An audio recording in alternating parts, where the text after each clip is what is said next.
திமுக கூட்டணியில் தொகுதி பங்கீடு தொடர்பாக ஓரிரு நாட்களில் இனிப்பான செய்தி வரும் என தமிழக காங்கிரஸ் தலைவர் செல்வ பெருந்தகை தெரிவித்திருக்கிறார்.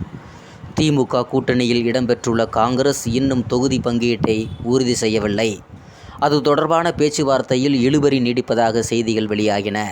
இது தொடர்பாக செய்தியாளர்கள் சந்திப்பில் தமிழக காங்கிரஸ் தலைவர் செல்வ பெருந்தகை கூறியதாவது: திமுக கூட்டணியில் மாநில கட்சிகளே இன்னும் தொகுதி பங்கீடு பற்றி பேசி முடிவெடுக்கவில்லை. நாங்கள் தேசிய கட்சி என்பதனால் பொறுமையாக இருக்கிறோம். ஓரிரு நாட்களில் இனிப்பான செய்தி வரும். திமுக கூட்டணியில் எந்தவித பிரச்சனையும் இல்லை, சுமூகமாக இருக்கிறது. வதந்திகளை நம்பாதீர்கள்.